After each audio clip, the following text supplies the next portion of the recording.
എടാ ഫർദ ഇട്ടുകൊണ്ട് നമ്മുടെ മുസ്ലിം പെൺകുട്ടികളെ സ്വന്തം വാപ്പ മരിച്ചപ്പോൾ ദുആ ചെയ്തപ്പോൾ ആമീൻ പറഞ്ഞിട്ടില്ല. സിനിമാ തിയേറ്ററിന്റെ ഉള്ളിൽ പോയിരുന്നിട്ട് പടച്ചവന് സിനിമയ്ക്കകത്ത് ദുആ ചെയ്തപ്പോ നമ്മുടെ താത്താമാര് മക്കൾ ആമീൻ. എവിടെ? തിയേറ്ററിന്റെ അകത്തിരുന്ന്. ഇങ്ങനെയൊക്കെ നടക്കുന്നതൊക്കെ നടക്കട്ടെ, അറിവില്ലാഞ്ഞിട്ടോ ഒന്നുമല്ല. പക്ഷെ എനിക്ക് ഏറ്റവും വലിയ സങ്കടം ഈ പെൺകുട്ടികൾ തിയേറ്ററിൽ പോയതോ ആമീൻ പറഞ്ഞതോ ഒന്നുമല്ല. ഇന്ന് നാണമെന്ന് പറയുന്നത്, ലജ്ജയെന്ന് പറയുന്നത് ഈ സമുദായത്തിന് ഇല്ലാതെ പോയി. അള്ളാഹു നമ്മളെ കാത്തുരക്ഷിക്കുമാറാകട്ടെ. ആമീനൊന്നും പറയൂല, അള്ളാഹു കാത്തുരക്ഷിക്കുമാറാകട്ടെ. നാണവും മാനവെങ്കിലും ഉണ്ടോ? എടാ, നാണവും മാനവും നബിതങ്ങൾ പറഞ്ഞ ഒരു ഹദീസ്, സത്യം പറഞ്ഞാൽ ഈ ഹദീസൊക്കെ പഠിച്ചപ്പോ എനിക്ക് അത്ഭുതം. റോഡിൽ കിടന്ന് ആരെങ്കിലും വിചാരിക്കുവോ അല്ല, ഇന്ന് ട്രാൻസ്പോർട്ട് ബസിന്റെ ഏറ്റവും പുറകിലെ സീറ്റ് ബുക്ക് ചെയ്തിട്ടിരിക്കുക. നട റോഡിൽ കൂടെ പോകുമ്പോ എടാ പടച്ചവനെ, ഇന്ന് ബൈക്കിന്റെ പുറകിലിരുന്നിട്ട് നട റോഡിലൂടെ പോകുന്ന ഒന്ന് കാണേണ്ട കാഴ്ച. സ്വന്തം മകള് 15-കാരി 18-കാരി സ്വന്തം കൂടപ്പിറപ്പിന്റെ മുമ്പിലൂടെ നൈറ്റസ് പോലും തോറ്റുപോകുന്ന വസ്ത്രം അത് ഇട്ടുകൊണ്ടാ നടക്കുന്നേ. അപ്പൊ നിങ്ങൾ എന്നോട് ചോദിക്കും, സിറാജെ കൂടപ്പിറപ്പുകളല്ലേ? വല്ലാത്ത ചോദ്യം. അവര് സഹോദരനും സഹോദരിയല്ലേ? അവരുടെ മുന്നിൽ ഇപ്പൊ ഔറത്ത് എന്താ? സഹോദരന് ഇപ്പൊ സഹോദരിയുടെ ഔറത്ത് കണ്ട എന്താ കുഴപ്പം? കൂടപ്പിറപ്പുകളല്ലേ? അപ്പൊ ഞാൻ നിന്നോട് ചോദിക്കുന്നത്, കൂടപ്പിറപ്പിന്റെ ഔറത്ത് കാണാവോ? നിനക്ക് നിന്റെ താത്താടെ ഔറത്ത് കാണാമോ? നിന്റെ അനിയത്തിയുടെ ഔറത്ത് നിനക്ക് കാണാമോ? നിന്റെ ഔറത്ത് നിന്റെ അനിയത്തി എന്തിന്? നിനക്ക് ജന്മം നൽകിയ നിന്റെ വാപ്പാടെ ഔറത്ത് നിനക്ക് കാണാവോ? അള്ളാന്റെ ദീൻ പഠിക്ക്. എനിക്ക് എന്റെ വാപ്പയുടെ ഔറത്ത്, എന്റെ ഉമ്മയുടെ ഔറത്ത്, എന്റെ ഉമ്മയുടെ ഔറത്ത് എനിക്ക് കാണാൻ പാടുണ്ടോ? എന്റെ ഉപ്പയുടെ ഔറത്ത് എനിക്ക് കാണാൻ പാടുണ്ടോ? അള്ളാഹുവിന്റെ ദീൻ എന്തേ പഠിപ്പിച്ചേ?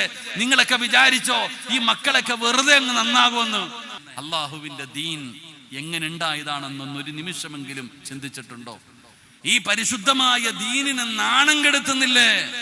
കാലഘട്ടത്തിൽ ജീവിക്കുന്ന എന്റെ പ്രിയപ്പെട്ട മുസ്ലിമേ, ലജ്ജ എന്താണെന്നറിയില്ല സഹോദരാ. ഇന്നത്തെ യുവതലമുറയോട് ലജ്ജ എന്താണെന്ന് പറഞ്ഞാ തിരിച്ചറിയാത്ത ഒരു കാലമാണ്. ഇന്നെന്റെ പ്രിയപ്പെട്ടവരെ, ഉമ്മത്തിന് ലജ്ജ നഷ്ടപ്പെട്ടു പോയിരിക്കുകയാണ്. നാണമില്ലടോ, ഒരു ഉളുപ്പുമില്ലടോ. എന്ത് തോന്നിവാസം കാണിക്കാനും എന്ത് പേക്കൂത്ത് കാണിക്കാനും ഇന്നത്തെ വളർന്നു വരുന്ന യുവതലമുറയ്ക്കൊരു നാണമില്ലാതെ പോകുന്നു. എന്തെല്ലാം കാണിക്കുകയാണ്, എന്തെല്ലാം ചെയ്യുകയാണ്. പടച്ചവനെ, പരസ്യമായി എന്ത് വൃത്തികേടുകളും ചെയ്യുവാനും ഇന്നത്തെ യുവതലമുറ തയ്യാറാവുകയാണ്. ശരീരം തുറന്നിട്ടുകൊണ്ട് നടക്കുകയാണ്, ഔറത്ത് തുറന്നിട്ടുകൊണ്ട് നടക്കുകയാണ്. പറയുന്നവനെ പരിഹസിക്കുകയാ, പറയുന്നവനെ കളിയാക്കുകയാ. ഇന്ന് ലജ്ജയില്ലാതെ പോയടോ. ആർക്കാടോ ഇന്ന് ലജ്ജയുള്ളത്? ആണാകട്ടെ പെണ്ണാകട്ടെ, പ്രായമുള്ളവരാകട്ടെ ചെറുപ്പക്കാരാകട്ടെ കുട്ടികളാകട്ടെ, ഇന്ന് ലജ്ജ നഷ്ടപ്പെട്ടു പോയടോ. അല്ലാഹുവിന്റെ റസൂൽ പറഞ്ഞ ഒരു കാലം വരുമെന്ന് നബി തങ്ങൾ പറഞ്ഞു, സ്വഹാബാ, എന്റെ ഉമ്മത്തിനൊരു കാലം വരും സ്വഹാബാ. അന്ന് നട റോഡിൽ കിടന്ന് എന്റെ സമുദായം വ്യഭിചരിക്കുമെന്ന് നബി മുഹമ്മദ് മുസ്തഫ നബി തങ്ങൾ പറഞ്ഞു. ഈ സമുദായത്തിനൊരു കാലഘട്ടം കടന്നു വരുമെന്ന്. അന്ന് റോഡിൽ കിടന്ന് വ്യഭിചരിക്കുമടോ. ഈ ഹദീസ് വായിച്ചപ്പോ എനിക്കൊക്കെ അത്ഭുതമായിരുന്നു. ആരെങ്കിലും അങ്ങനെ റോഡിൽ കിടന്ന് വ്യഭിചരിക്കുമോ എന്ന്. എന്റെ പ്രിയപ്പെട്ട സഹോദര, ഇന്ന് ബീച്ചിൽ പോകാൻ പറ്റുന്നുണ്ടോ? ഒരു മരത്തിന്റെ ചുവട് കിട്ടിയ, ഒരു കൊട കിട്ടിയ, എന്തിനാ പോകുന്ന ബസ്സിനകത്ത്, റോഡിലൂടെ കടന്നു പോകുന്ന വാഹനത്തില് എവിടെയെങ്കിലും പോകാൻ കഴിയുന്നുണ്ടോ? നാണമെന്ന് പറയുന്നതില്ലാതെ പോയിരിക്കുകയാണ്. ഇന്ന് തെറ്റു ചെയ്യാൻ ഭയമില്ലടോ, ഇന്ന് തലമറയ്ക്കാൻ പേടിയില്ലടോ. എന്റെ പ്രിയപ്പെട്ട സഹോദരിമാര്, പ്രായമുള്ള ഉമ്മമാര് പോലും ഇന്ന് ഔറത്ത് തുറന്നിട്ട് കൊണ്ട് നടക്കുന്നവരില്ലേ? എന്തിനാ വഅദ് കേൾക്കാൻ വന്നവര്? നമ്മളിൽ എത്ര പേരാണ് പടച്ചവനെ ഔറത്ത് തുറന്നിട്ട് കൊണ്ട് നടക്കുന്നത്? തലമറയ്ക്കാൻ ഒരു കാലമുണ്ടായിരുന്നു പടച്ചവര്. തലയിൽ തുണിയിടുന്ന ഒരു കാലമുണ്ടായിരുന്നു.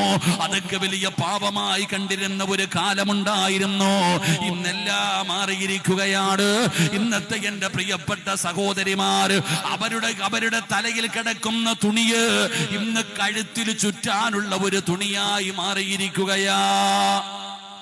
ഇന്ന് നാണമെന്ന് പറയുന്നത്, ലജ്ജയെന്ന് പറയുന്നത് ഈ സമുദായത്തിന് ഇല്ലാതെ പോയി. അള്ളാഹു നമ്മളെ കാത്തുരക്ഷിക്കുമാറാകട്ടെ. ആമീനൊന്നും പറയൂല, അള്ളാഹു കാത്തുരക്ഷിക്കുമാറാകട്ടെ. നാണവും മാനവെങ്കിലും ഉണ്ടോ? എടാ നാണവും മാനവും. നബിതങ്ങൾ പറഞ്ഞ ഒരു ഹദീസ്, സത്യം പറഞ്ഞാൽ ഈ ഹദീസൊക്കെ പഠിച്ചപ്പോ എനിക്ക് അത്ഭുതം. റോഡിൽ കിടന്ന് ആരെങ്കിലും വിചാരിക്കുവല്ല, ഇന്ന് ട്രാൻസ്പോർട്ട് ബസിന്റെ ഏറ്റവും പുറകിലെ സീറ്റ് ബുക്ക് ചെയ്തിട്ടിരിക്കുക. നട റോഡിൽ കൂടെ പോകുമ്പോ എടാ പടച്ചവനെ, ഇന്ന് ബൈക്കിന്റെ പുറകിലിരുന്നിട്ട് നട റോഡിലൂടെ പോകുന്ന ഒന്ന് കാണേണ്ട കാഴ്ച. എടാ ഒരു മരത്തിന്റെ ചുവട് കിട്ടി അവിടെ ഇരിക്കും. ഒരു നാണമില്ലാതെ പോകുന്നുണ്ട് ഈ ഉമ്മത്ത്. എന്റെ പ്രിയപ്പെട്ട സഹോദരങ്ങളെ, ആണാകട്ടെ പെണ്ണാകട്ടെ, ഔറത്ത് തുറന്നിട്ട് കൊണ്ട് നടക്കുന്നത്, തലമറയ്ക്കുന്നതിനെ കുറിച്ചും മുടി പുറത്തിട്ട് കൊണ്ട് നടക്കുന്നതിനെ കുറിച്ചല്ല. ഇപ്പൊ ഈ വഅദ് കേൾക്കാൻ വന്നിരിക്കുന്ന ആണുങ്ങൾ, നിങ്ങളിപ്പോ അൽഹംദുലില്ലാഹ് എന്താ അദബും മര്യാദയോടുകൂടി ഇരിക്കുന്നു. നിങ്ങൾ ഇത്രയും പേര് ഇവിടെ ഇരിക്കുന്നല്ലോ, എന്ന വഅദ് കഴിഞ്ഞ് തിരിച്ചു പോകുന്ന രംഗം ഒന്ന് ചിന്തിച്ചേ. ഞാൻ എന്തിനാ എല്ലാവരും കുറ്റം പറയില്ല. ഈ വഅദ് കഴിഞ്ഞ് തിരിച്ചു പോകുന്ന സമയത്ത് കാണേണ്ട ഒരു രംഗമുണ്ട്. ഈ മുണ്ടങ്ങിട്ട് മടക്കിയിട്ട് ഒരു ഉടുത്തുടുത്തും അടി കിടക്കണത് വെളി കാണാൻ പറ്റുന്ന രീതിയിൽ. ഈ പ്രായമുള്ളവര് പോലും വഅദ് കഴിഞ്ഞ് പോവാ, ഇൽമു പഠിച്ചിട്ട് പോവാ, വഅദ് കേട്ടിട്ട് പോവാ. പോകുമ്പോ മാക്സിമം പൊക്കാൻ പറ്റുന്നതിന്റെ അങ്ങേയറ്റം വരെ. ഇറച്ചിക്കടയിൽ ഞാൻ അങ്ങോട്ട് വരുമ്പോ റെയിൽവേ സ്റ്റേഷൻ കഴിഞ്ഞ് വരുന്ന വഴിയിൽ ഒരു കടയിൽ പോത്തിന്റെ കാല് തൂക്കിയിട്ടിട്ടുണ്ട്. ഇതേപോലെ വാപ്പ അടിച്ചോണ്ടാ പോണെ. എങ്ങനെ വയല് കേൾക്കാൻ വന്ന ഉപ്പമാര് പോകുന്ന കോലം കാണും. പുറകിൽ വരുന്ന ആണുങ്ങളും പെണ്ണുങ്ങളൊക്കെ കാണട്ടെ. വാപ്പാടെ തൊട പ്രദർശനമാണ് നടത്തിക്കൊണ്ട് പോകുന്നേ. പിന്നെ പെണ്ണുങ്ങൾ നല്ലവരാ, അവര് പിന്നെ ഫർദ ഊരി ഇങ്ങനെ കറക്കിക്കൊണ്ടാ പോകുന്നത്. ഇവിടെ ചോനത അവസ്ഥ. വയല് കഴിഞ്ഞ് പോകുന്ന രംഗമൊക്കെ കാണണം. അള്ളാഹു കാത്തിരക്ഷിക്കുമാറാകട്ടെ. പണ്ടത്തെ കാലത്ത് വയല് കഴിയുമ്പോ വയലിന്റെ മജ്‌ലിസിൽ നിന്ന് മയ്യത്ത് കൊണ്ടുപോകുമായിരുന്നു. സുബ്ഹാനല്ലാഹ്. എടാ പണ്ടൊക്കെ വയല് കേൾക്കുന്ന മജ്‌ലിസ്, ആ മജ്‌ലിസിൽ നിന്ന് വയല് കേട്ടിട്ട് പടച്ചവനെ ജനാസകൾ എടുത്തുകൊണ്ട് പോകും. സുബ്ഹാനല്ലാഹ്. അതൊക്കെ വയല്. ഇപ്പോഴോ സുബ്ഹാനല്ലാഹ്. അള്ളാഹു നമ്മളെയൊക്കെ നന്നാക്കി തരുമാറാകട്ടെ. ആമീൻ പറയടോ. അള്ളാഹു നമ്മളെ നന്നാക്കി തരുമാറാകട്ടെ. എന്റെ പ്രിയപ്പെട്ട സഹോദരങ്ങളെ, ദാത്താമാരൊക്കെ ഇവിടെ എത്തി. ഇപ്പൊ ഫർദയൊക്കെ, പണ്ട് ഫർദയെന്ന് പറഞ്ഞാൽ പടച്ചോനെ അതൊക്കെ വലിയൊരു ബഹുമാനത്തോടു കൂടി ആദരവോടുകൂടി കണ്ടിരുന്ന അവസ്ഥവാ ഫർദ എന്ന് പറഞ്ഞ. ഇന്നത്തെ ഫർദ എന്ന് പറഞ്ഞാൽ താത്ത നേരെ കടയിൽ പോയി ഫർദ അങ്ങോട്ട് വാങ്ങിച്ച് ഇട്ടു നോക്കിയിട്ടാ മേടിക്കുന്നേ. താത്ത ഫർദ ഇട്ടു നോക്കിയിട്ടാ മേടിക്കണേ. അത് വീട്ടിൽ കൊണ്ടുവന്നിട്ട് രണ്ടാമതൊന്ന് സ്റ്റിച്ച് ചെയ്യും. എന്തിന്? നല്ല ബോഡി എന്ന് പുറത്ത് കാണണ്ട, നല്ല ഇറകി ഇങ്ങനെ അങ്ങ് ടൈറ്റായിട്ട് കിടന്നാലല്ലേ ഇത്താടെ മസിലൊക്കെ കാണുള്ളൂ. അതാ വസ്ത്രം. എന്റെ പ്രിയപ്പെട്ടവരെ, എവിടെ എത്തി നിൽക്കുന്ന സമുദായം? സിനിമാ തിയേറ്ററിന്റെ ഉള്ളിൽ പോലും ഫർദ ധരിച്ചു കൊണ്ടുപോകുന്ന പെണ്ണുങ്ങളുടെ കാലം. പണ്ടതൊക്കെ ആരിട്ടുണ്ട് പോകാറില്ല. ആരെങ്കിലും സിനിമയ്ക്ക് പോകുമ്പോ തൊപ്പിയിട്ടുണ്ട് പോവോ? എടാ ഇന്ന് ഫർദ ഇട്ടുകൊണ്ട് പെണ്ണുങ്ങൾ വയലിൽ വരുമ്പോഴാ ഫർദ ഇടാം. കല്യാണത്തിന് അത് ഇടാറില്ല. കാരണം വയലിന്റെ മജ്‌ലിസിൽ മാത്രം ഇടാനുള്ള സാധനം ഫർദ. ആ ഫർദ ഇട്ടുകൊണ്ട് ഇന്ന് സിനിമാ തിയേറ്ററിന്റെ ഉള്ളിലേക്ക് നമ്മുടെ യുവതലമുറ, നമ്മുടെ പെൺമക്കൾ കടന്നു പോകുന്നു. പടച്ചോരെ, അതിനകത്ത് പോയിരുന്നിട്ട് ആമീൻ പറയുന്നേ. അള്ളാഹു കാത്തിരക്ഷിക്കുമാറാകട്ടെ. എടാ ഫർദ ഇട്ടുകൊണ്ട് നമ്മുടെ മുസ്ലിം പെൺകുട്ടികളെ സ്വന്തം വാപ്പ മരിച്ചപ്പോൾ ദുആ ചെയ്തപ്പോൾ ആമീൻ പറഞ്ഞിട്ടില്ല. സിനിമാ തിയേറ്ററിന്റെ ഉള്ളിൽ പോയിരുന്നിട്ട് പടച്ചവന് സിനിമയ്ക്കകത്ത് ദുആ ചെയ്തപ്പോ നമ്മുടെ ദാത്താമാര് മക്കൾ ആമീൻ. എവിടെ? തിയേറ്ററിന്റെ അകത്തിരുന്ന്. എനിക്ക് ആ പെൺകുട്ടികളോട് ഒന്നും ഞാൻ പറയുന്നില്ല. കാരണം എന്തേ? എടാ സിനിമ കാണുന്നതും ആമീൻ പറയുന്നതൊക്കെ അവനവന്റെ ഇഷ്ടം. എനിക്കതിൽ യാതൊരു പ്രശ്നവും ഇല്ല.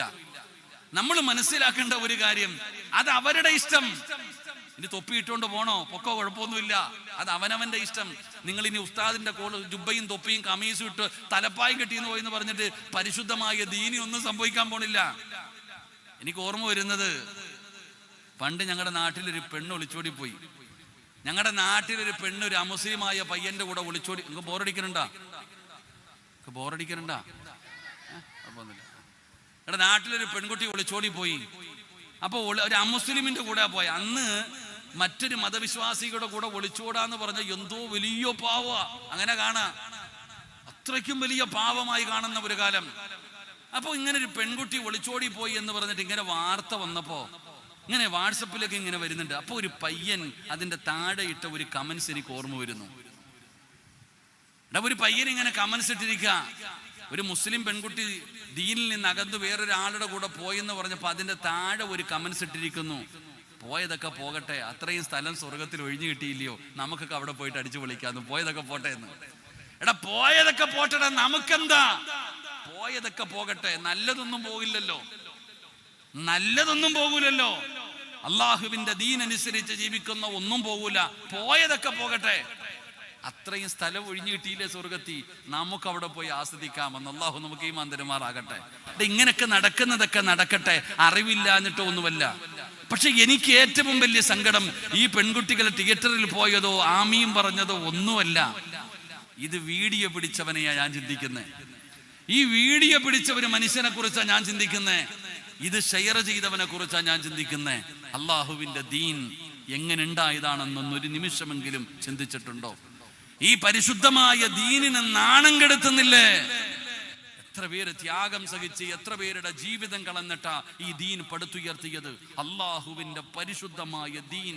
ഇതിനെ കുറിച്ച് എന്ത് ചിന്തിക്കാത്ത? ഈ ദീനിനെ കുറിച്ച് എന്താ ചിന്തിക്കാത്തെ? ഈ ഉമ്മത്തിനെ സമൂഹത്തിന്റെ മുമ്പിൽ നാണം കെടുത്തിയപ്പോ, ഈ ഉമ്മത്തിനെ സമൂഹത്തിന്റെ മുമ്പിൽ പരിഹസിച്ചപ്പോ, അള്ളാഹുവിന്റെ ദീനിനെ പടച്ചവനെ നിങ്ങൾ കളിയാക്കിയപ്പോ, എന്റെ പ്രിയപ്പെട്ടവരെ, വീഡിയോ പിടിച്ചവരോടും ഷെയർ ചെയ്തവരോടും, കാസർഗോഡ് ഏതോ ഒരു സിനിമാ തിയേറ്ററിന്റെ ഉള്ളിൽ നടന്ന കാര്യം തിരുവനന്തപുരത്ത് കിടന്നവന് പാലക്കാട് കിടന്ന നീ എങ്ങനെയാ അറിഞ്ഞത്?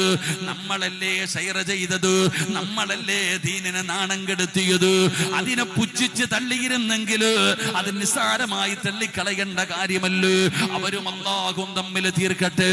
എന്റെ പ്രിയപ്പെട്ടവരെ, നമ്മൾ മനസ്സിലാക്കേണ്ടത് എവിടെ എത്തി നിൽക്കുന്നതോ? നാണമില്ല, ഒരു ഉളുപ്പുമില്ല. എന്ത് തെറ്റു ചെയ്യാനും ഇന്നത്തെ കുട്ടികൾ തയ്യാറാവുകയാണ്. അതുകൊണ്ട് എന്റെ പ്രിയപ്പെട്ടവരോട് പറയുകയാ, ലജ്ജയില്ലെങ്കിൽ പിന്നെ പറഞ്ഞിട്ട് കാര്യമില്ലടോ. മഹാരായ സയ്യിദുനാ ഉസ്മാൻ റളിയല്ലാഹു തആല അൻഹു പടച്ചവരെ നബി തങ്ങളുടെ കൈപിടിച്ച കൈകൊണ്ട് മരിക്കുന്ന കാലം വരെ സ്വന്തം ഔറത്തിൽ പോലും തൊട്ടിട്ടില്ല. അതുകൊണ്ട് എന്റെ പ്രിയപ്പെട്ട ഉപ്പമാരോട് എനിക്ക് പറയാനുള്ളത്, അള്ളാഹുവിന്റെ പ്രവാചകൻ സ്വല്ലല്ലാഹു അലൈഹി വസല്ലമ തങ്ങൾ പറഞ്ഞ ഒരു ഹദീസാണ്. വാപ്പാ താടിയുണ്ട്, തഴമ്പുണ്ട്, നിസ്കാര തഴമ്പുണ്ട്, പള്ളിയിലെ ഇമാമാണ്, പള്ളിയുടെ പ്രസിഡന്റാണ്, സെക്രട്ടറിയാണ്, ഹജ്ജ് ചെയ്തവനാണ്, നാട്ടിലെ കാരണവനാണ്. എന്നാലും എന്റെ പ്രിയപ്പെട്ടവരെ, അല്ലാഹുവിന്റെ പ്രവാചകൻ സ്വല്ലല്ലാഹു അലൈഹി വസല്ലമ തങ്ങൾ പറയുകയാണ്, നാളെ ഇസ്രാഫീൽ എന്ന് പറയുന്ന മലക്ക് സൂർ എന്ന് പറയുന്ന കാഹളത്തിലൂതുമ്പോ പള്ളിപ്പറമ്പിലെ കബറിനകത്ത് നിന്ന് എഴുന്നേറ്റ് വരുന്ന ഒരു ദിവസമുണ്ടല്ലോ. പട്ടിയുടെയും പന്നിയുടെയും കഴുതയുടെയും പേപ്പട്ടിയുടെയും നടന്നു വരുന്നവർ, ഇഴഞ്ഞു വരുന്നവർ, മുഖത്ത് മാംസമില്ലാത്തവർ, കുഷ്ഠരോഗികളെ പോലെ വരുന്നവർ, പല പല വിഭാഗങ്ങളായി ജനങ്ങൾ കബറിനകത്ത് നിന്ന് എഴുന്നേറ്റ് വരികയാണ്. എന്റെ പ്രിയപ്പെട്ടവരെ, നാളെ കോടാനുകോടി വരുന്ന ജനങ്ങൾ മുഴുവനും നാളെ അല്ലാഹുവിന്റെ കോടതിയിൽ നിൽക്കുമ്പോ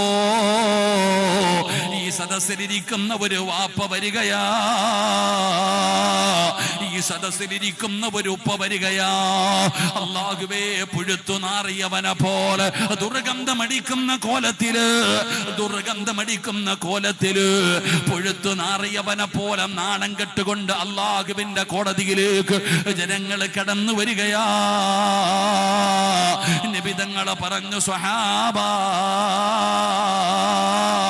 അല്ലാഹുവിന്റെ കരുണ ലഭിക്കാത്ത ഒരു വിഭാഗമുണ്ട്. നാളെ പടച്ച റബ്ബിന്റെ കോടതിയിൽ ഞാനും നിങ്ങളും നിൽക്കുമ്പോ പരലോകത്തെ കുറിച്ചറിയുമോ? ഉസ്താദേ, പാലക്കാടാണ് കേരളത്തിൽ ഏറ്റവും കൂടുതൽ ചൂട്, 40 ഡിഗ്രി ചൂടാണെന്ന് പറയുന്ന എന്റെ പ്രിയപ്പെട്ട മുസ്ലിമേ, ഇതൊക്കെ ഒരു ചൂടാണോടാ മക്കളെ? ഇതൊക്കെ ഒരു ചൂടാണോ ചെറുപ്പക്കാരാ? പെങ്ങളെ, ഇതൊക്കെ ഒരു ചൂടാണോ മോളെ? ഇട്ടിരിക്കുന്ന ഫർദയുടെ ഉള്ളിലൂടെ വിയർപ്പ് തുള്ളി ഒഴുകുമ്പോ സങ്കടം പറയുന്ന ഉമ്മ, നിന്റെ തലയുടെ 15 ലക്ഷം കിലോമീറ്റർ മുകളിൽ നിൽക്കുന്ന സൂര്യന്റെ ചൂടിനെ കുറിച്ചല്ലേ നീ പറയുന്നത്? എന്നാ നാളെ പടച്ച റബ്ബിന്റെ കോടതിയിൽ ഉടുതുണിയില്ലാതെ ഞാനും നിങ്ങളും നഗ്നരായി അല്ലാഹുവിന്റെ കോടതിയിലെ ചെമ്പിന്റെ തറയിൽ ഇങ്ങനെ നിൽക്കുമ്പോ കോടാനുകോടി കിലോമീറ്റർ മുകളിൽ നിൽക്കുന്ന സൂര്യനുണ്ടല്ലോ, അന്ന് സിറാജിന്റെ ഒരു ചാട് മുകളിലാ, എന്റെ തലയുടെ ഒരു ചാണ് മുകളിലേക്ക് അല്ലാഹു സൂര്യനെ ഇറക്കുന്ന ദിവസമാണ് മസ്സറ. പെങ്ങളെ, ചൂടുള്ള നാളുണ്ട്, കിയാമം നാളാ. ചുരുക്കി പറഞ്ഞാൽ എന്തോ ഹാലാ ചൂള, വൻദോഷ വണ്ടിയോ മായി വരുന്നേ കാള, ക്ഷീണത്തിനാലൊലിക്കുന്നതാണേ ഈള, സുഹൃത്തുക്കളെ തിളയ്ക്കുന്നതാണ് മൂള, അമലൊന്നുമില്ല ദങ്ങു ചെന്ന കോള. പഴയ വീട് കെട്ടുന്ന മണ്ണ് കൊണ്ടുണ്ടാക്കി ഇഷ്ടിക കണ്ടിട്ടുണ്ടോ? അത് അടുക്കി വെക്കുന്ന ചൂളയുടെ പരിസരത്ത് പോയിട്ടുണ്ടോ? പച്ചവിറകിട്ട് കത്തിക്കുന്ന ചൂള വല്ലാത്ത ചൂടാ സഹോദര. അതിന്റെ പരിസരത്ത് കൂടെ പോകുമ്പോ വല്ലാത്ത പ്രയാസമാ മോനെ. പാലക്കാട് നിന്ന് കാളവണ്ടി കണ്ടിട്ടില്ലേ? പണ്ട് ചുമട് കൊണ്ട് വലിച്ചു കൊണ്ടുപോകുന്ന കാളയെ കണ്ടിട്ടില്ലേ? അതിന്റെ വായിലൂടെ പതയും നുരയും ഇങ്ങനെ ഒഴുകുകയാ. ആ കാളയുടെ വായിൽ നിന്ന് പത ഇങ്ങനെ പോകുന്നത് കണ്ടിട്ടില്ലേ? എങ്കിലും നാളെ അള്ളാന്റെ മസ്സറയില് ജനങ്ങളുടെ വായിൽ നിന്ന് പതയും നുരയും പോകുന്നത് നിനക്ക് കാണാം. ഉമ്മമാരെ, ചോറ് വെക്കുന്നവരല്ലേ, കലത്തിന്റെ അകത്ത് കിടന്ന് ചോറിങ്ങനെ തിളച്ച് തിളച്ച് കലത്തിന്റെ മുകളിലൂടെ ഇങ്ങനെ നിറഞ്ഞ് കവിയാറുണ്ടല്ലോ. ഉമ്മാ, നിന്റെയൊക്കെ തലയോട്ടിക്കകത്ത് കിടക്കുന്ന തലച്ചോറുണ്ടല്ലോ, അത് തിളച്ചിട്ട് ഒഴുകുകയാണ്. അത് തലച്ചോറിങ്ങനെ തിളച്ചിട്ട് മുഖത്തുകൂടെ ഒഴുകുന്ന ദിവസമാണ് മസ്സറ. യൗമ യഫിറുൽ മർഉ മിൻ അഖീഹി വ ഉമ്മിഹി വ അബീഹി വ സ്വാഹിബതിഹി വ ബനീഹി. ഒരാള് പോലും തിരിഞ്ഞു നോക്കാത്ത മസ്സറ. വാപ്പയ്ക്ക് വേണ്ട, ഭാര്യയ്ക്ക് വേണ്ട, മക്കൾക്ക് വേണ്ട, കൂടപ്പറപ്പിന് വേണ്ട, ഒരാള് പോലും തിരിഞ്ഞു നോക്കാത്ത മസ്സറ. അന്ന് അല്ലാഹുവല്ലാതെ മറ്റാരും നമുക്കില്ലടോ. ആ പടച്ച റബ്ബിന്റെ കോടതിയിലേക്ക് കടന്നു ചെല്ലുമ്പോൾ അല്ലാഹു മുഖത്ത് നോക്കാത്ത, അല്ലാഹു കരുണ കാണിക്കാത്ത, അല്ലാഹു സംസാരിക്കാത്ത, അല്ലാഹുവിന്റെ ഒരു പരിഗണയും ലഭിക്കാത്ത ഒരു വിഭാഗത്തെ കുറിച്ച് നബിതങ്ങൾ പറയുകയാണ്. 3 വിഭാഗത്തെ കുറിച്ച് നബിതങ്ങൾ പറയുകയാണ്. അതിലെ ഒരു വിഭാഗമാരെന്നറിയുവോ? കള്ളു കുടിച്ചവനാണെന്ന് കരുതണ്ട, വ്യഭിചരിച്ചവനാണെന്ന് കരുതണ്ട, പലിശ തിന്നവനാണെന്ന് കരുതണ്ട, നിസ്കരിക്കാത്തവനാണെന്ന് കരുതണ്ട, ശിർക്ക് ചെയ്തവനാണെന്ന് കരുതണ്ട. പിന്നെ ആരാണെന്നറിയോ? ഒരു വാപ്പയാ, ഒരു വാപ്പയാ. ഏത് വാപ്പയെന്നറിയോ? തന്റെ ഭാര്യയും മക്കളും തെറ്റു ചെയ്യുന്നത് കണ്ടിട്ട്, തന്റെ ഭാര്യയും മക്കളും തെറ്റു ചെയ്യുന്നത് കണ്ടിട്ട് അത് തിരുത്താത്ത വാപ്പ. നീ എത്ര വലിയ പണ്ഡിതനാണെങ്കിലും അല്ലാഹു നിന്നെ വെറുതെ വിടത്തില്ലെന്ന് ആദരവായ പ്രവാചകൻ നബി മുഹമ്മദ് മുസ്തഫ സല്ലല്ലാഹു അലൈഹി വസല്ലമ തങ്ങൾ പറയുകയാണ്. നിനക്കറിയാം അത് പാപമാണ്. ഒരു മുടി പുറത്തിട്ട് കൊണ്ട് നടക്കുന്നത് പെണ്ണിന്റെ മുടി ഔറത്താണ്, പെണ്ണിന്റെ മുടി ഔറത്താണ്. അത് പുറത്തിട്ട് കൊണ്ട് നടക്കാൻ പാടില്ല. പെങ്ങളെ തലമറയ്ക്കാറില്ലല്ലോ. 15കാരിയെ കുറിച്ചല്ല, 18കാരിയെ കുറിച്ചല്ല. മുടി നരച്ചു പോയ ഉമ്മമാര് പോലും ഇന്ന് തലയിൽ തുണിയിടാത്ത കാലമാ. നരകത്തിലധികവും പെണ്ണുങ്ങളാ, നരകത്തിലധികവും പെണ്ണുങ്ങളാ. എടോ, ഒരു മുടി പോലും, ഒരു പെണ്ണിന്റെ ഒരു രോമം പോലും, തലയിലെ ഒരു രോമം ഔറത്താ. അത് മറച്ച് അത് തുറന്നിട്ട് കൊണ്ട് നടക്കുമ്പോ നാളെ അള്ളാഹു നരകത്തിന്റെ ഒരു തൊപ്പി ധരിപ്പിക്കുമെന്നാ. ഇങ്ങനെ ഉരുകി ഒലിക്കും മുഖത്തുകൂടെ. എന്റെ പ്രിയപ്പെട്ടവരെ, ഒരു മുടി ഔറത്താണെന്ന് പറഞ്ഞിട്ട് ഇന്ന് പെൺകുട്ടികളെ സംബന്ധിച്ചിടത്തോളം അവർക്ക് ഈ ഷാളെന്ന് പറയുന്നത് തലയിലിടാനുള്ളതല്ല. ഇന്നത് ഇങ്ങനെ ചുമ്മാ ഇങ്ങനെ തോളിലിടാനുള്ളതായി മാറി. ഇന്നതൊരു ഫാഷനാ. എന്നാ എനിക്ക് തോന്നാറുണ്ട്, എന്തിനാ അതുകൂടെ കളഞ്ഞാ പോരെ? ഇപ്പൊ തോളിലിടണമെന്ന് നിർബന്ധമൊന്നുമില്ലല്ലോ. എടോ, ഇന്നത്തെ സഹോദരിമാര് പെണ്ണുങ്ങളാകട്ടെ, പ്രായമുള്ളവര് പോലും തലയിൽ തുണിയിടൂല. അള്ളാഹു നന്നാക്കി കൊടുക്കുമാറാകട്ടെ. ആമീൻ പറ. അള്ളാഹു നന്നാക്കി കൊടുക്കുമാറാകട്ടെ. പെണ്ണുങ്ങളെ സംബന്ധിച്ചിടത്തോളം പെണ്ണുങ്ങള് 2 സമയങ്ങളിൽ, പണ്ടത്തെ പെണ്ണുങ്ങൾ പഠിച്ചവനെ ഭയങ്കര അദബും മര്യാദയൊക്കെ ആയിരുന്നു. പണ്ടൊക്കെ എന്ന് പറഞ്ഞാൽ പെണ്ണുങ്ങൾ തലയിൽ തുണിയിടുന്നത് 2 സമയങ്ങളിലാ. എപ്പോഴൊക്കെയാ പെണ്ണുങ്ങൾ തലയിൽ തുണിയിടുന്നത്? 2 സമയങ്ങളിൽ തലയിൽ തുണിയിടും. ഒന്ന്, അള്ളാന്റെ പള്ളിയിൽ നിന്ന് ബാങ്ക് വിളിക്കുമ്പോൾ. ബാങ്ക് വിളിക്കണ സമയത്ത് ഈ പെണ്ണുങ്ങളുടെ ഒരു ധൃതി കാണണം തലയിൽ തുണിയുടെ. എവിടെയെന്നാ ചോദിക്കണേ? അടുക്കളയിൽ ചോറ് വെച്ചുകൊണ്ടിരിക്കുമ്പോഴാ ബാങ്ക് വിളിക്കണേ. എവിടെ എന്ന് പറഞ്ഞിട്ട് ഇങ്ങനെ ചോദിക്കും. ഉമ്മായും മോളും കൂടെ ഷാള് തരയി. അപ്പോഴാ ഒരെണ്ണം കിട്ടിയേ. അല്ലാഹുവേ, ഇങ്ങനെ 50-50 ഉമ്മായും മോള് വിടാറ്. ഇങ്ങനെ ഇട്ടോണ്ടിരിക്കും. ലാ ഇലാഹ ഇല്ലല്ലാഹ് കഴിഞ്ഞെടുത്ത് ഒറ്റ ഏറ് കഴിഞ്ഞു, പോയി, തീർന്നു. തീർന്നു. പിന്നെ ഈ പെണ്ണുങ്ങള്, ഇപ്പൊ ഞാനിങ്ങനെ ചിന്തിക്കാറുണ്ട്, പെണ്ണുങ്ങൾ പിന്നെ തലയിൽ തുണിയിടുന്ന രണ്ടാമത്തെ സമയം ഉസ്താദന്മാരെ കാണുമ്പോഴാണ്. അല്ലാഹു ഈമാൻ തരുമാറാകട്ടെ. ഉസ്താദന്മാരെ കാണുമ്പോഴും പെണ്ണുങ്ങൾ തലയിൽ തുണിയിടും. ഇപ്പത്തെ കാര്യമല്ല, ഞാൻ പണ്ടത്തെ കാര്യമാണ് പറയണട്ടാ. ഇപ്പൊ ഉസ്താദിനെ കണ്ട ഉള്ളതുകൂടെ ഊരിക്കളയും. അതാ, ഉസ്താദാണ് ഇരിക്കുന്നെങ്കിൽ വേറെ ആരെങ്കിലും ഇരുന്ന കുഴപ്പമില്ല. ഒരു തൊപ്പി ഇട്ടവനായിരിക്കുന്നെങ്കിൽ ഇത്തിരി കൂടെ ഓവറാ പെൺകുട്ടികൾ. ഉസ്താദന്മാരെ കാണുമ്പോഴും പെണ്ണുങ്ങൾ തലയിൽ തുണിയിടും, ബാങ്ക് വിളിക്കുമ്പോഴും തലയിൽ തുണിയിടും. ഞാൻ എൻ്റെ പെങ്ങളോട് ചോദിക്കുക, ഇങ്ങനെ ഇടണമെന്ന് ആരാ പഠിപ്പിച്ചേ? ബാങ്ക് വിളിക്കണ സമയത്ത് എന്താ തലയിൽ തുണിയിടൽ ഫർള? അല്ലെങ്കിൽ പള്ളിയിലെ ഖത്തീബിനെ കാണുമ്പോൾ തലയിൽ തുണിയിടൽ ഫർള? ആരാ പറഞ്ഞേ? അങ്ങനെ നിർബന്ധമൊന്നുമില്ല. ഇടുന്നെങ്കിൽ എപ്പോഴും ഇടണം, ഇല്ലെങ്കിൽ ഇടാതെ അടക്കണം. എന്റെ പ്രിയപ്പെട്ടവർ, ഉസ്താദിനെ എന്ത് പഠിക്കാൻ? ഉസ്താദിനെന്ത് ഭയക്ക? ഉസ്താദ് ആരാ? അള്ളൊന്നും അല്ലല്ലോ. അയാൾ അള്ളൊന്നുമല്ലേ? എന്താ ഉസ്താദിനെ കണ്ടപ്പോ തലയെ തുണിയിടാത്തതിന്റെ പേര് നരകത്തിലൊന്നും ഇടൂല്ലല്ലോ. ഇടുകയാണെങ്കിൽ എപ്പോഴും ഇടണം. ഇപ്പൊ പിന്നെ ഒന്നുമില്ലടോ. ഹാജിയാരുടെ പെണ്ണുമ്പിള്ളയുടെ കോലം കാണണം. പള്ളിയിലെ ഹാജിയാരാ, പ്രസിഡന്റാ, സെക്രട്ടറിയാ. ഞാൻ ഇവിടുത്തെ കമ്മിറ്റിക്കാരൊന്നും പറഞ്ഞല്ല കേട്ടോപ്പാ, നിങ്ങൾ അങ്ങനെ വിചാരിച്ചേക്കല്ലപ്പാ. എടാ, പള്ളിയിലെ നബിതങ്ങൾ പറഞ്ഞ ഒരു ഹദീസ് ഉണ്ട്. പള്ളിയുടെ മുമ്പിൽ വണ്ടി വന്ന് നിൽക്കും. ഫ്രണ്ടിലെ സീറ്റിൽ നിന്ന് ഹാജിയാർ ഇറങ്ങും. ജുബ്ബ, തൊപ്പി, കമീസ്, നിസ്കാര തഴമ്പ്, കയ്യിൽ തസ്ബീഹ്. അല്ലോ പടച്ചോനെ, എന്ത് നല്ല മനുഷ്യൻ. ഡോറ് തുറന്നും കിട്ടി ഇറങ്ങും. പടച്ചോനെ, കാണാൻ എന്തൊരു അത്ഭുതം എന്നറിയോ? പുറകിലത്തെ ഡോർ അങ്ങോട്ട് തുറന്ന് കുറെ മലക്കുകളോടെ ഇറങ്ങും. അല്ലാഹു കാത്തിരക്ഷിക്കുമാറാകട്ടെ. എടാ, ഫ്രണ്ടിൽ വന്ന് ഇറങ്ങുന്ന ആളെ കാണണം. അയാളെ ജുബ്ബയും തൊപ്പിയും താടിയൊക്കെ ഇത്ര ഉണ്ട്. കയ്യിൽ തസ്ബീഹും പിടിച്ചിട്ട് ഹാജിയാര് ഹാജിയാരെന്ന് വിളിക്കണേ. ഇന്ന് ബാക്കിലെ ഡോറ് തുറന്നിട്ട് ഒന്നീ കൂടെ ഹൂറിലിങ്ങളും ഇപ്പുറത്ത് മലക്കുകളും, ഭാര്യയും ഭർത്താവും, ഭാര്യയും മക്കൾ ഇറങ്ങുന്ന രംഗം ഔറത്ത് പോലും മറച്ചിട്ടുണ്ടാവണമെന്നില്ല. ഇങ്ങനെ ഒരു കാലം വരാതെ ലോകം അവസാനിക്കില്ല എന്ന് നബിഗിന റസൂലുള്ളാഹി സ്വല്ലല്ലാഹു അലൈഹി വസല്ലം. നന്നാക്കാൻ സമയമില്ല. സ്വന്തം മക്കളെ നന്നാക്കാൻ, സ്വന്തം ഭാര്യയെ നന്നാക്കാൻ. എടി, ഇത് തെറ്റാണ്. തലയിൽ തുണിയിട്. ഔറത്ത് മറച്ചുകൊണ്ട് ഏത് ഉമ്മയ്ക്ക് അറിയാത്ത? എടാ, ഇന്നത്തെ കുട്ടികൾ രാത്രി നോക്കിക്കേ. ഇന്നത്തെ കുട്ടികളുടെ അവസ്ഥ കീറിയ പാൻറ് വിട്ടുകൊണ്ടാ നടക്കണവന്മാര്. അതൊക്കെ പോകട്ടെ. കീറിയ പാൻറ് ആർക്കാ? മുട്ടുപൊക്കളിന്റെ ഇടയിലുള്ള ഭാഗം ഔറത്താണെന്ന് അറിയാത്ത ആരാ? ഇന്ന് പടച്ചവനെ സായിപ്പിട്ട നിക്കർ ഇല്ലേ, വെറുമ്പൂടാ, ഇപ്പൊ എല്ലാം ഉപയോഗിക്കുന്നതാ.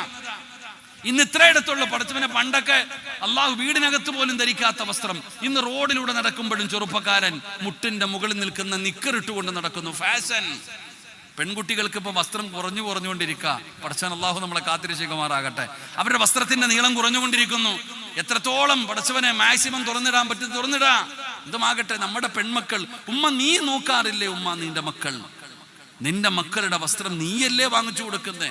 നീ ഫർദ ഇട്ടിട്ട് ഈ പണി കാണിക്കാൻ പാടില്ലല്ലോ. എന്റെ ബാപ്പ, നിന്നോട് അള്ളാഹു ചോദിക്കത്തില്ലേ നിന്റെ ഭാര്യയെ കുറിച്ച്, നിന്റെ മക്കളെ കുറിച്ച്? അള്ളാഹു ഇത്തഖുൻ നിസാ നബി തങ്ങൾ പറഞ്ഞില്ലേ അറഫാ പ്രഭാഷണത്തിൽ, നിന്റെ ഭാര്യയുടെ വിഷയത്തിൽ നീ പേടിക്കണം അല്ലാഹനെ. നിന്റെ മക്കൾ അള്ളാഹു നൽകിയിരിക്കുന്ന അമാനത്ത. നീ എത്ര വലിയ തങ്ങളാണെങ്കിലും അള്ളാഹു നാളെ നിന്റെ മക്കളെ കുറിച്ച് നിന്നോട് വിചാരണ ചെയ്യുമെന്ന് മഹാനായ നബിയുനാ റസൂലുള്ളാഹി സ്വല്ലല്ലാഹു വിടൂല നിന്നെ. അതാ ഖുർആൻ പറഞ്ഞത്. അവിടെ ഖുർആൻ പറഞ്ഞല്ലോ, അൻഫുസകും വഅഹ്ലീകും നാറ. നീ ഒറ്റയ്ക്ക് സ്വർഗത്തിൽ പോടാന്നല്ല അല്ലാഹ് പറഞ്ഞേ. സിറാജേ, നീ ഒറ്റയ്ക്ക് സ്വർഗത്തിൽ പോടാന്നല്ല അല്ലാഹ് പറഞ്ഞേ. എടാ, പോകുമ്പോ പെണ്ണും പിള്ളയും മക്കളെയും കൂടെ കൊണ്ടുപോടാ. ആ നരകത്തിൽ നിന്ന് അവരെ കൂടെ രക്ഷപ്പെടുത്ത്. എന്റെ പ്രിയപ്പെട്ടവരോട് പറയും, ഇന്നത്തെ കുട്ടികൾ പുറത്തെ കാര്യം പോകട്ടെ, എന്റെ ഉപ്പമാരോട് ഞാൻ ചോദിക്കട്ടെ, ഉപ്പ, നിന്റെ മകൻ അല്ലെങ്കിൽ നിന്റെ മകൾ സ്വന്തം വീടിന്റെ അകത്ത് പോലും ഈ ഔറത്ത് തുറന്നിട്ടുകൊണ്ടിരിക്കുന്ന വസ്ത്രവും ഇട്ടുകൊണ്ട് നടക്കുമ്പോ പ്രായപൂർത്തിയായ സ്വന്തം സഹോദരിയുടെ മുമ്പിലൂടെ നിന്റെ മകൻ നിക്കറിട്ടുകൊണ്ട് നടക്കുന്നു. അവന്റെ ചെവിക്കൊന്ന് പിടിച്ചിട്ട് ഇത് തെറ്റാടാ, ഈ പെണ്ണ് പ്രായമായതാ, ഇങ്ങനെ ഇട്ടുകൊണ്ട് നടക്കല്ലേ എന്ന് പറയാനുള്ള ഒരു മനസ്സുപോലും നിനക്കില്ലാതെ പോകുന്ന എന്തുകൊണ്ടാ? സ്വന്തം മകള് 15-കാരി 18-കാരി സ്വന്തം കൂടപ്പറപ്പിന്റെ മുമ്പിലൂടെ നൈറ്റസ് പോലും തോറ്റുപോകുന്ന വസ്ത്രം അത് വിട്ടോണ്ടാ നടക്കുന്നേ. അപ്പൊ നിങ്ങൾ എന്നോട് ചോദിക്കുക, സിറാജെ, കൂടപ്പുറപ്പുകളല്ലേ? വല്ലാത്ത ചോദ്യം. അവര് സഹോദരനും സഹോദരിയല്ലേ? അവരുടെ മുന്നിൽ ഇപ്പൊ ഔറത്ത് എന്താ? സഹോദരൻ ഇപ്പൊ സഹോദരിയുടെ ഔറത്ത് കണ്ട എന്താ കുഴപ്പം? കൂടപ്പറപ്പുകളല്ലേ? അപ്പൊ ഞാൻ നിന്നോട് ചോദിക്കുന്നത്, കൂടപ്പറപ്പിന്റെ ഔറത്ത് കാണാവോ? നിനക്ക് നിന്റെ താത്താടെ ഔറത്ത് കാണാമോ? നിന്റെ അനിയത്തിയുടെ ഔറത്ത് നിനക്ക് കാണാമോ? നിന്റെ ഔറത്ത് നിന്റെ അനിയത്തി എന്തിന്? നിനക്ക് ജന്മം നൽകിയ നിന്റെ വാപ്പാടെ ഔറത്ത് നിനക്ക് കാണാവോ? അള്ളാന്റെ ദീൻ പഠിക്ക്. എനിക്ക് എന്റെ വാപ്പയുടെ ഔറത്ത്, എന്റെ ഉമ്മയുടെ ഔറത്ത്, എന്റെ ഉമ്മയുടെ ഔറത്ത് എനിക്ക് കാണാൻ പാടുണ്ടോ? എന്റെ ഉപ്പയുടെ ഔറത്ത് എനിക്ക് കാണാൻ പാടുണ്ടോ? അള്ളാഹുവിന്റെ ദീൻ എന്തേ പഠിപ്പിച്ചേ? നിങ്ങളൊക്കെ വിചാരിച്ചോ ഈ മക്കളൊക്കെ വെറുതെ അങ്ങ് നന്നാകുമെന്ന്? പള്ളിയിലെ ഖത്തീബിന്റെ കൈ പിടിച്ചിട്ട് തങ്ങന്മാരുടെ കൈ പിടിച്ചിട്ട് നന്നാകാൻ ദുആ ചെയ്. ഇതെന്താ മിശീനാ? നിങ്ങൾ എന്താ വിചാരിച്ച പെട്ടെന്ന് അങ്ങ് നന്നാവുന്ന? എങ്ങനെ മക്കളെ വളർത്തണം? ഇംഗ്ലീഷ് പടം കാണുന്നത് വാപ്പായും മക്കളും ഒരുമിച്ചിരുന്ന ഇന്നത്തെ ഏതെങ്കിലും ഒരു ഫിലിം, ഇന്നിറങ്ങുന്ന ഏതെങ്കിലും ഒരു ഫിലിം ഒരു കൂടപ്പുറപ്പുകൾക്ക് ഇരുന്ന് കാണാൻ പറ്റും? ഒരു ഭാര്യക്കും ഭർത്താവിനിരുന്ന് കാണാൻ പറ്റുമോ? എന്റെ പടച്ചവരെ, ഇന്ന് വൃത്തികേടില്ലാത്ത ഏത് ഫിലിമാ ഉള്ളേ? ഇന്ന് വൃത്തികേടില്ലാത്ത ഏത് ഫിലിം ഒരു വാപ്പയ്ക്കോ മക്കൾക്കോ ഭാര്യക്കും ഭർത്താവിനെങ്കിലും നാണമുള്ളവനെ കാണാൻ പറ്റില്ലല്ലോ. അങ്ങനത്തെ ഫിലിമുകളായി ഇറങ്ങുന്നത്. എന്റെ പ്രിയപ്പെട്ടവരെ, കാണുന്നത് ഒരുമിച്ചിരുന്ന് അരപ്പാവാടായിട്ട് ആടുന്നത് വാപ്പായും മക്കളും ഇരുന്നിട്ട് ബറക്കത്തിന് കാണാ. എന്തടോ ചങ്ങായി, എന്തെങ്ങനായി പോയേ? അള്ളാന്റെ ദീൻ പറഞ്ഞ് എന്തെന്നറിയോ? മക്കളെ വളർത്തേണ്ടത് എങ്ങനെയാണെന്ന് ഖുർആൻ, ഞാനല്ല, അള്ളാഹുവിന്റെ വിശുദ്ധമായ ഖുർആൻ. ഉസ്താദന്മാരൊക്കെ ഇരിക്കുന്നുണ്ട്, നിങ്ങൾ വേറൊന്നും വിചാരിക്കരുത്. ഒന്നാമത് ഞാൻ ഇവരിയ്ക്കുന്നതുകൊണ്ട് ഇങ്ങനെ തിരിഞ്ഞും മറിഞ്ഞും. സാധാരണ വാഴ്ദിന്റെ മജ്ലിസിൽ നിന്ന് ഉസ്താദന്മാർ എഴുന്നേറ്റ് പോകും. ഇപ്പൊ പ്രായമുള്ള ഉസ്താദൊക്കെ ഒരുപാട് മുദരിസൊക്കെ ആയിരിക്കുന്ന ഉസ്താദന്മാരാ. അള്ളാഹു അവരുടെയൊക്കെ ഖിദ്മത്തുകൾ അള്ളാഹു സ്വീകരിക്കുമാറാകട്ടെ. എന്തെങ്കിലും ഉണ്ടെങ്കിൽ നിങ്ങൾ പൊരുത്തപ്പെട്ടേക്കണം. അള്ളാഹു അവർക്കൊക്കെ ആഫിയത്തുള്ള ദീർഘായുസ്സ് കൊടുക്കുമാറാകട്ടെ. അള്ളാഹുവിന്റെ വിശുദ്ധമായ ഖുർആൻ പറയുന്നു, 10 വയസ്സിന് താഴെ പ്രായമുള്ള മക്കൾ, പ്രായപൂർത്തിയാകാത്ത മക്കൾ, 7 വയസ്സുള്ളവനോട് നിസ്കരിക്കാൻ കൽപ്പിക്കണം. 10 വയസ്സായിട്ട് നിസ്കരിക്കാത്തവനെ തല്ലണമെന്നല്ലേ? അപ്പൊ 10 തന്നെ കൂട്ട്. ഈ 10 വയസ്സിന് താഴെ പ്രായമുള്ള മക്കൾ 3 സമയങ്ങളിൽ അനുവാദം ചോദിക്കാതെ മാതാപിതാക്കളുടെ റൂമിന്റെ അകത്ത് കയറാൻ പാടില്ല എന്ന് അള്ളാഹുവിന്റെ വിശുദ്ധ ഖുർആൻ. അള്ളാഹു ഈമാൻ നൽകുമാറാകട്ടെ.